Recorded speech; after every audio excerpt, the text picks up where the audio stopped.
And so our lives are, and our intellectual efforts, and our personal lives, and our communal and social lives, they are all about trying to resolve the dramatic conflict between two directly opposing worldviews. One worldview which we all learn in the laps of our mothers, and which is reinforced through sermons and history books of Islam, is that the whole world was in darkness and ignorance. And there was zulm all over, and you can read Sayyid Abul Hasan Ali Nadwi, the rise and fall of Islam and the decline of Islamic Muslims and what civilization and what the world lost. And this puts it out in historical detail. That is not just a myth, but it is actually supported that the world was in darkness when the sun of Islam rose, and all good things that we know today are due to this, and we can provide support for this narrative. But when we go to our schools and universities, we learn of an entirely different story of the world. And the narrative is that the whole world was in darkness until the sun of reason arose in Europe in the Enlightenment period. And since then, the Europeans rejected superstition. By superstition is explicitly meant religion. By religion, of course, it means Catholic religion, but unfortunately, European doesn't distinguish between religions. And so they rejected superstition and they learned to think in the light of reason. And then they made fantastic progress, leaving everybody behind. And when they looked around after a century or two of progress, they saw that the whole world is in darkness, and we have been given the gifts of governance and technology, science, mathematics and physics, and nobody else knows anything. And they are all living like savages and barbarians. So it is our duty. This is the white man's burden story, which is actually the dominant narrative underlying the text that we read, that it is our duty and responsibility to share these benefits that we have, and then they spread out over the world, and they brought the light of civilization and knowledge and learning all over the world.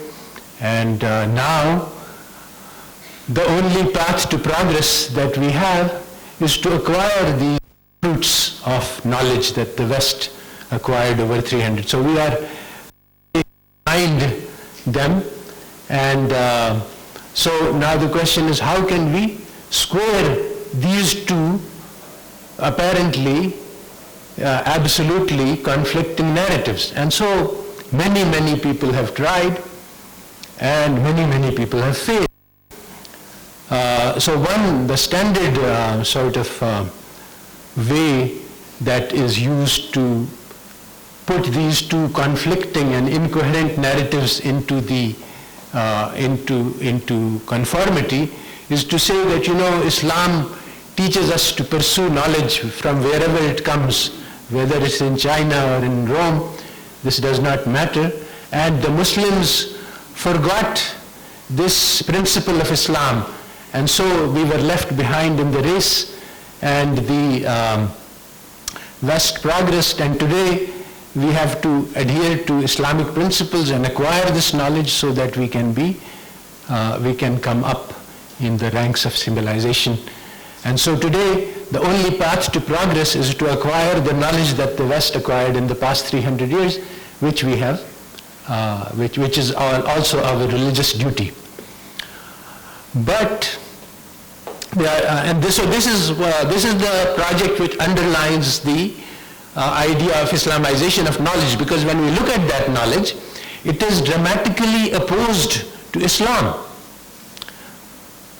For example, today we teach and learn in our economics courses all over the world that rational behavior for a human being consists of maximizing the pleasure that he obtains from the consumption of goods and services in his worldly life. And if someone does not do that, he is irrational. So, so many Muslim scholars in Islamic scholars have argued that this is also what Islam teaches, because we are so under the influence of Western knowledge. Now the Quran says that لَن تَنَالُوا الْبِرَّ حَتَّى تُنْفِقُوا مِمَّا تُحِبُّونَ. So this is actually minimization of your, give away the things that you love the most. And also the Quran says that if you follow the desires of your nafs, you will, those people who worship the desires of the nafs, they are very far from religion. So actually economics is exactly nothing more and nothing less than the worship of desire. This is what it explicitly teaches and calls for, and is exactly opposed to the teachings of Islam. So there is no way to reconcile the two, to say that we can follow, we can be rational human beings and do everything to the last penny to maximize the pleasure that we obtain from our worldly existence and still remain within the fold of Islam. As Islam says that those who worship their desires, they are misguided. So now the question arises, so this is one problem with this, trying to integrate the two. And so the Islamization of Knowledge project has this very serious problem that we have these two dramatically conflicting bodies of knowledge. But there is the issue of that people don't recognize this conflict. So how did this happen? Now there is another very serious problem with this idea, this first idea of how we can integrate, which is that we just need to acquire this knowledge, which is the lost property of the believer. Wherever it is, we are encouraged and authorized to acquire knowledge wherever the source does not matter.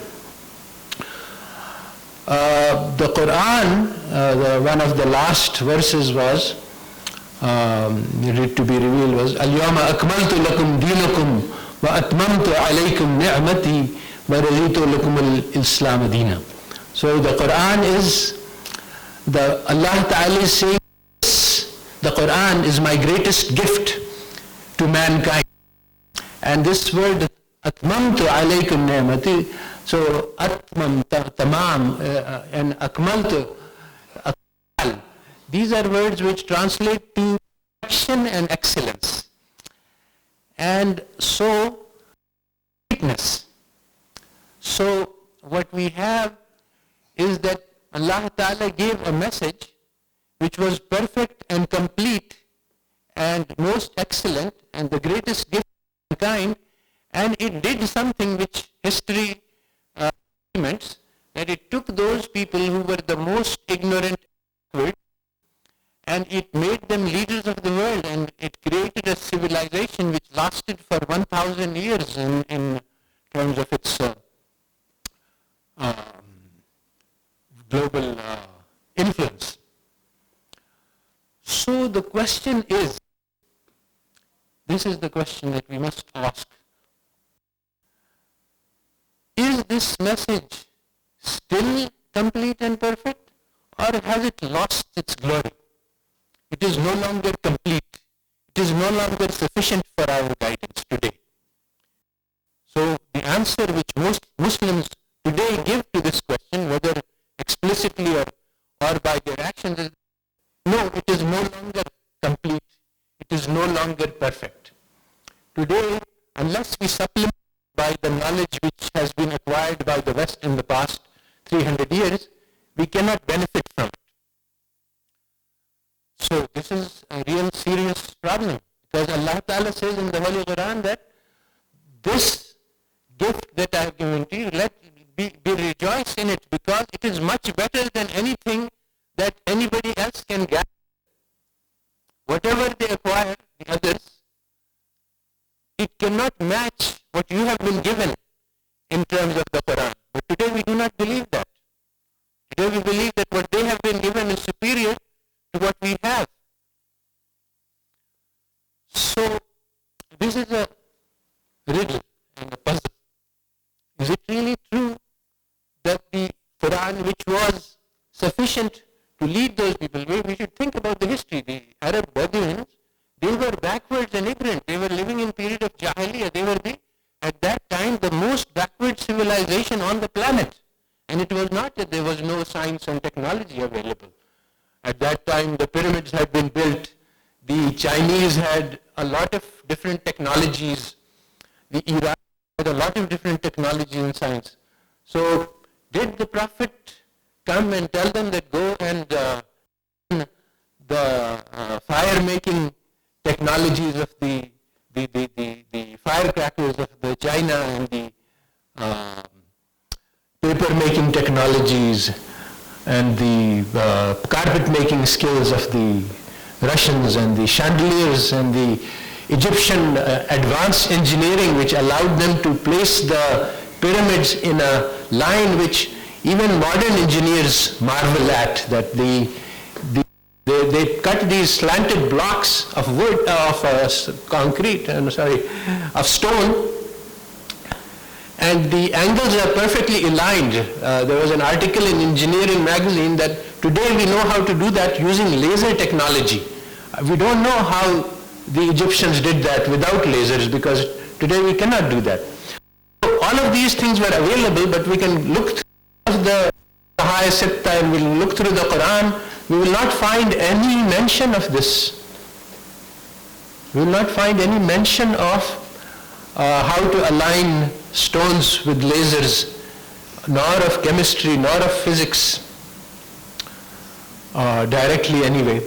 So there is really a puzzle and a apparent contradiction that actually Muslims did create all of these sciences, the physics, chemistry, all of the basis for all of these sciences were laid in the Islamic civilization.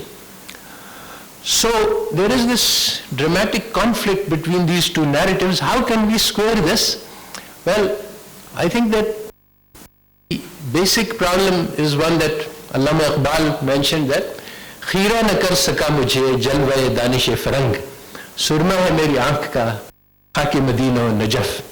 Now the truth is still that plain old truth that is contained in the Quran, and today that message is still complete and sufficient for our guidance. But how come we fail to understand this? Well, there is this, remember the story of Aladdin. So the old lamp, which is our jinn, contains a great powerful jinn inside it. But the new lamp, it is very bright and shiny, but and it's appealing, but it has no power in it. So we have traded this old lamp for the new. We have suffered a great loss. So now, how can we fix this? To understand this, there are many, so many that I cannot list. I will just try to pick out some of the key ideas. Many myths and falsehoods and purposes which are contained within the structure of knowledge which we have all absorbed without thinking, and these first have to be, and before we can understand and benefit from the message of Islam, first we have to unlearn a lot of ideas that we have accepted without thinking. So one of these ideas is maybe the central idea is the idea of secular knowledge. This idea first arose in the West in around the 16th, 17th century. It was first mentioned that there are domains of human knowledge and there are domains of human action which are outside the reach of religion. This was vehemently and violently rejected by European thinkers. Nobody, in the European tradition as well, religion is the center of all knowledge, and other types of knowledge must come from a core which comes from religion. So when this idea was first proposed, it was violently rejected, but for various complex historical reasons, this idea gained strength and ultimately became dominant, so that now all accept it without question, that there are areas of knowledge like economics, political science, mathematics, physics, statistics, that religion has nothing to do with. And why do we believe this? We believe this because we have been taught in such a way in an educational tradition in which when Laplace was asked by Napoleon Bonaparte that you have written this whole book about the physics of the universe, but you have not mentioned the creator of the universe. So he said, "Sir, I have no need of that hypothesis."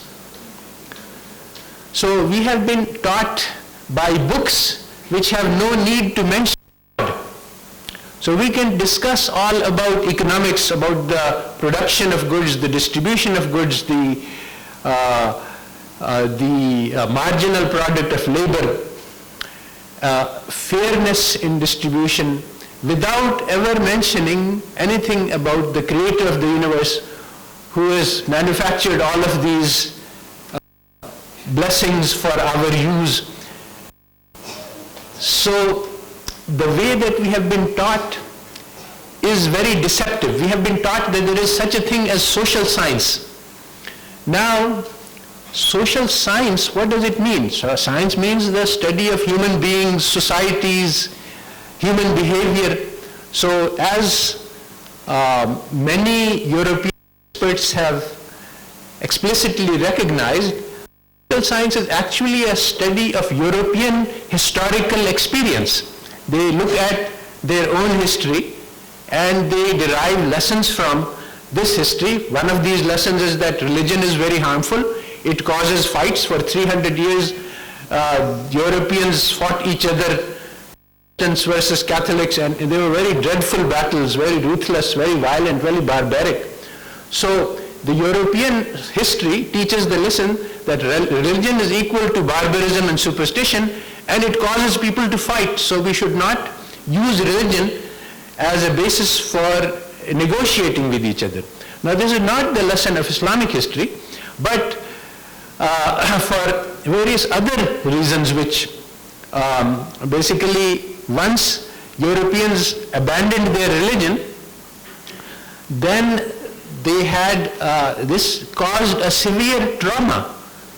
If you look at European 19th century thinkers, nearly all of the major social thinkers suffered from nervous breakdown because of the trauma of loss of faith.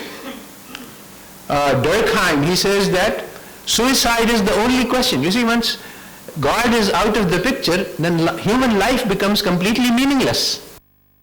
And many people explicitly recognize that life is meaningless. There is no purpose to life. We can do whatever we like.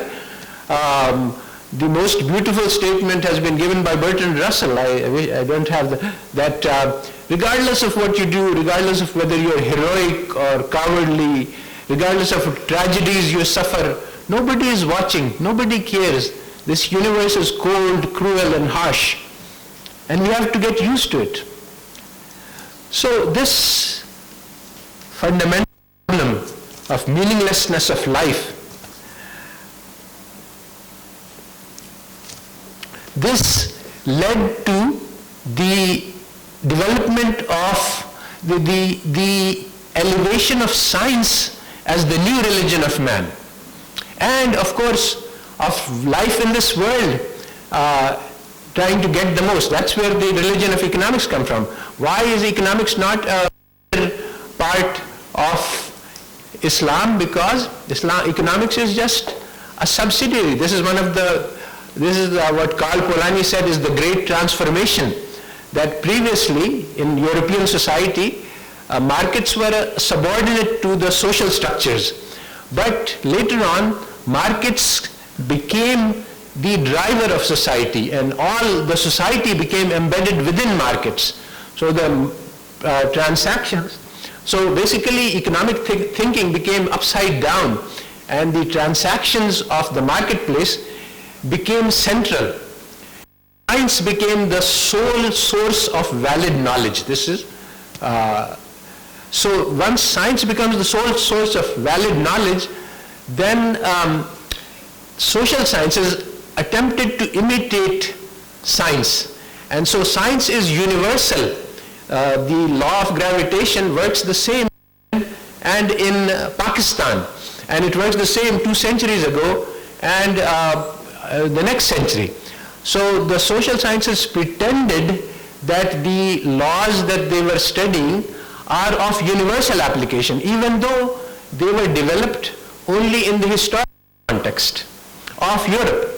So economic theory, if you study trade theory, it is the same trade whether it's between Brazil and Venezuela, or whether it's between India and Pakistan, or whether it's between England and Nigeria. Why? Because as a science you cannot look at history and you can look at temporal context. So the theory of economics works the same in 19th century and in 21st century and 20th century. So this is all wrong. Yani this is all just a mistake that was made in the European intellectuals. So the social science, the so-called social science, is actually a study of European history.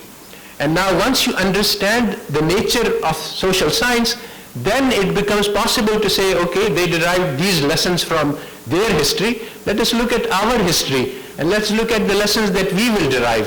So in our history for 1,000 years, there was no, market was not the central mechanism.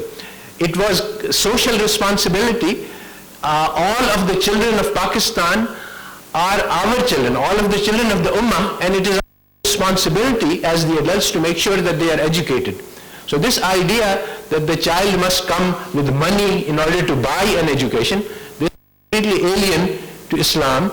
And, the feeding of the poor, the feeding of the hungry is in the Quran. So in a properly designed Islamic economic system, no one would be hungry.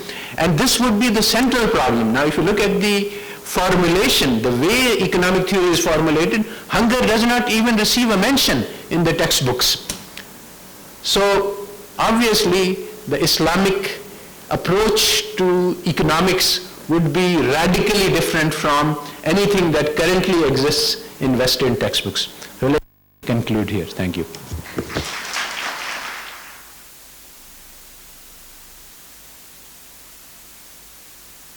Thank you very much, Dr. Asad Zaman Sahab, for reminding us that, and I think this discussion is going on, that Islamic approach to economics should be and is different from the contemporary economic theories or economic discipline.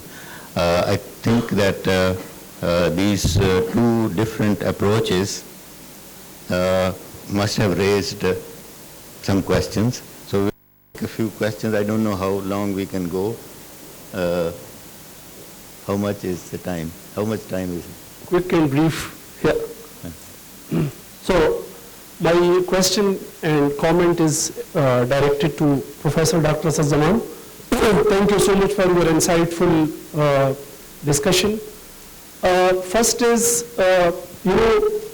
all critique which actually you mentioned is again a critique which is produced by the West.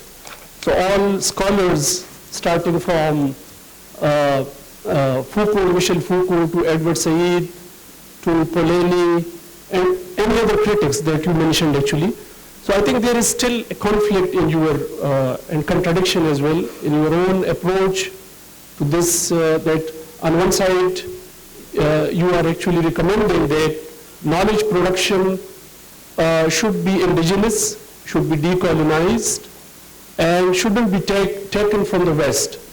But at the same time, the critique, the very critique which is actually critiquing the assumptions, the premises, the functioning, the outcomes, the market economy, is actually coming from the West again. So this is the first observation.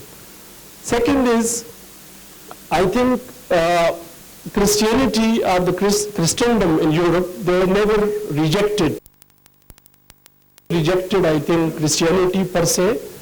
It was a reformist movement, and to use Karl Schmitt's political theology, he is saying actually all modern notions used in political science and economy are actually secularized theological concepts, which are coming from Protestant theology. So Protestantism is actually more a reform movement within what we call mujtahid fil mazhab. So it is an ijtihad fil mazhab actually, and not per se actually rejection of religion. The third and last point is concerning the diversity and plurality, which is actually not only natural but also recommended by Islam. So my question to again Dr. Zaman is, how do you reconcile, for example, Imam Malik, very luxurious style of living, his the best perfumes in the world, and the silk, the best silk produced in the world, he would be using that. And then Imam Ahmad bin Hanbal's faqr, and a kind of like a faqr, which he imposed on himself. So I think this diversity, plurality is more inclusive, and as per my understanding, Islam doesn't recommend actually more homogeneous kind of society where all consumers are like the same. Thank you so much.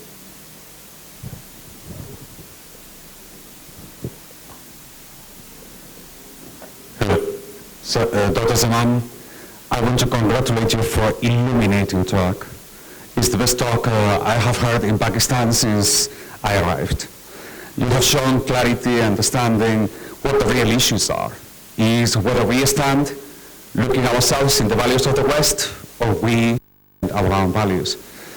And rightly, the question about economics is not simply to take the methodology of economics and patch it up with Arabic words, and then we have Islamic economics, but to go much deeper into the matter and recognize that economics is built as a secular science, completely rejecting itself as a science, but rather presenting itself as an ideology. And you have authors in like Proudhon defining economics as the sect, another way of proving that they are ideological. So the building up of an Islamic economics, which attempts to deal with the subjects of economics, should be founded upon the roots of who we are, Medina being the source of it. So in the light of this, I understand the miscomprehension of the people or of your own people that your illuminating lights is the hope that this government may do what the president is asking for, to bring Medina as a template of Pakistan.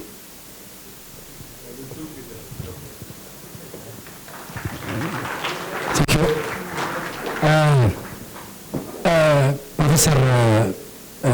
Professor Zaman, thank you for conference. For Professor Sali Salman, but I want to react to your expose. Myself, I am sociologist. I can consider myself as with Western mind, okay?